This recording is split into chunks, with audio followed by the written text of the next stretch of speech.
BFM Business, toute l'info éco et business à la mi-journée. 60 minutes business. Sandra Gandoin.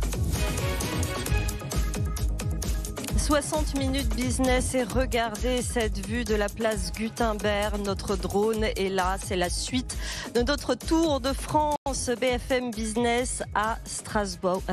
Nous sommes à la CCI place Gutenberg et nous accueillons à présent deux acteurs incontournables de cette économie. Christophe Cailloux-Josse, directeur général de Strasbourg Event, bonjour. Bonjour. Et le chef Hubert Lépine est avec nous, chef du restaurant Kammerdzell, je l'ai bien prononcé. C'est tout à fait ça. Jusqu'ici tout va bien, on parlera de choucroute aux 3 poissons, il me semble. Entre autres. Et d'une maison mythique, tout à fait. Christophe Cailloux-Josse, je voulais commencer avec vous, spécialiste de l'événementiel, Strasbourg Event, l'événementiel grand public et professionnel depuis une quarantaine d'années. L'événementiel qui nous a beaucoup inquiété ces dernières années. Comment va Strasbourg Event aujourd'hui au sortir de la crise du Covid? Est-ce que vous avez réussi à retrouver votre activité, le nombre de salons que vous faisiez avant? Écoutez, 2022 sera une très bonne année, comme l'ensemble de mes confrères français et européens. On est reparti, vraiment à la hausse. On va faire... alors notre chiffre d'affaires oscille entre 18 et 20 millions d'euros de chiffre d'affaires. Cette année, on va être à 19 millions. Donc vous voyez que c'est plutôt très positif. On note deux choses. Les professionnels se déplacent. On n'a pas perdu. Quand on a envie de travailler, on vient travailler. Strasbourg est une belle destination pour ça. Les salons grand public, on vient de terminer notre foire. On a eu des très bons résultats. Plus la de foire 100... européenne de Strasbourg. Exactement, 112 000 visiteurs, 331 exposants. Ça s'est bien passé. On note quand même une petite désaffection du grand public sur les salons classiques, entre 10 et 20% de gens qui ne viennent pas. Par contre, ceux qui viennent sont extrêmement motivés. Donc on est très confiant à Strasbourg pour une belle reprise. On l'a vu ces dernières années, la façon de passer cette crise, c'était d'être passé d'une certaine façon au digital. C'était obligatoire. Aujourd'hui, la part entre le digital et le physique, comment ça se passe? Est-ce que le digital est appelé à rester? On nous a fait croire qu'à un moment donné, la vidéo pouvait remplacer le contact direct humain. Non. Non, nous avons besoin de nous rencontrer, de nous voir physiquement.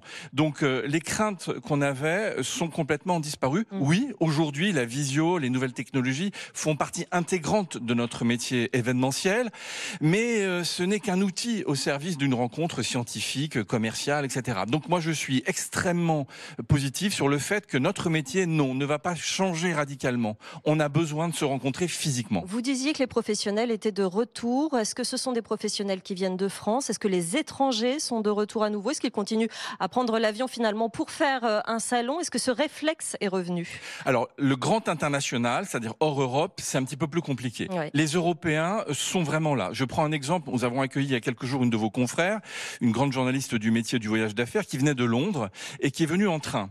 Et elle a dit à l'ensemble de sa communauté, c'est vraiment chouette, j'ai fait Londres-Strasbourg en 5 heures, j'ai divisé par 20 mon bilan carbone et c'est bien. Donc l'avion n'est pas une problématique en tant que telle. À Strasbourg, nous sommes au cœur de l'Europe. 1h45 pour venir chez nous de Paris. En TGV, ça va vite. Voilà, donc c'est voilà. Le grand international, vous avez raison, il y a une vraie problématique où on se pose encore des questions. Voilà, on va pas reparler de la Chine qui est complètement fermée à nos métiers, mais on se pose des questions. La reprise de l'activité pour les salons, le retour des gastronomes dans les restaurants aussi, ça nous intéresse et ça nous a beaucoup inquiété ces derniers mois, ces dernières années. Hubert Lépine, vous êtes le mythique chef du restaurant de la vieille maison alsacienne Kammerdzell, spécialiste de la choucroute aux 3 poissons, on peut le dire. Oui, c'est ça.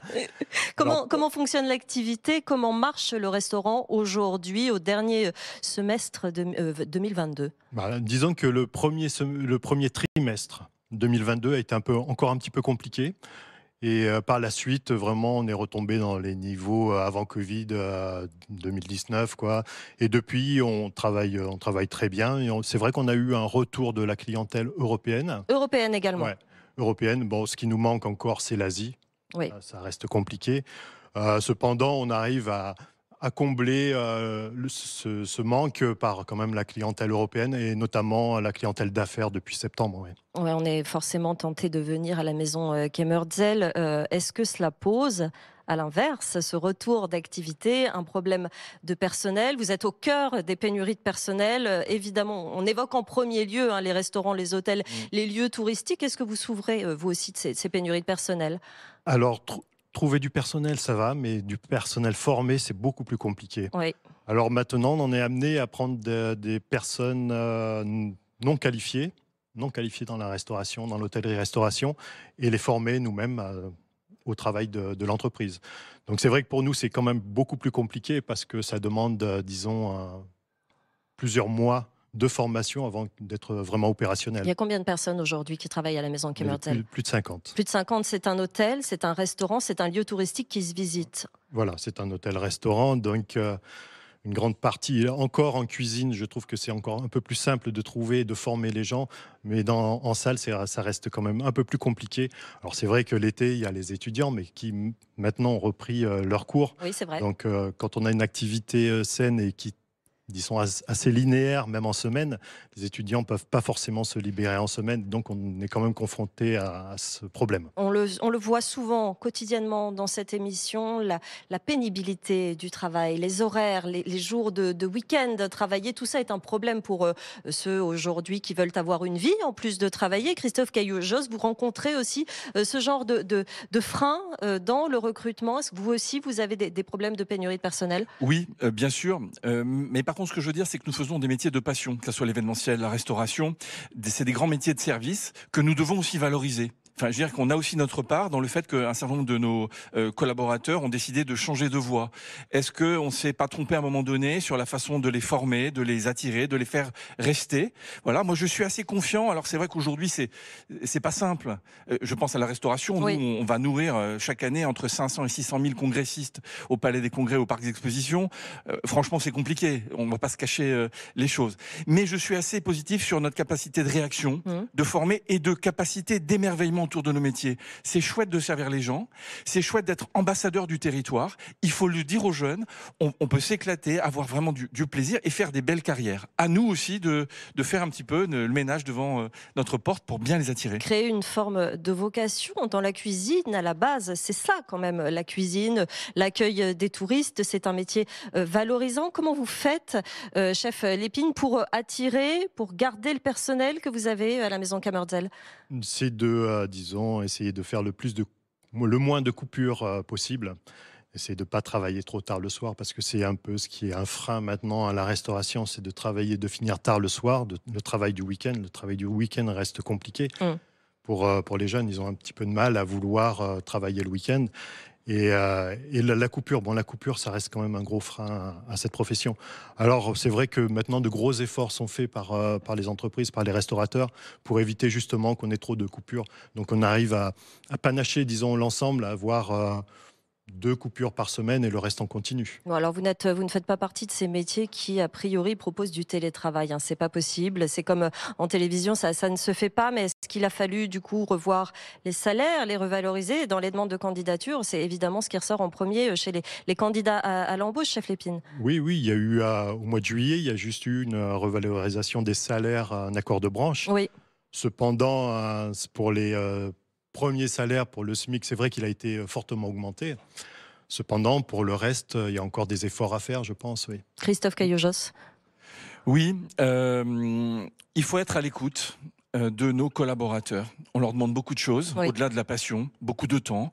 On doit promouvoir une idée de qualité très forte. Je pense à la Maison Kemerzel, quand on y va, on attend une expérience particulière, une belle expérience. Il en va de même quand on reçoit des congrès internationaux, des gens qui viennent du monde entier et qui attendent, quand ils viennent à Strasbourg, une forme de qualité.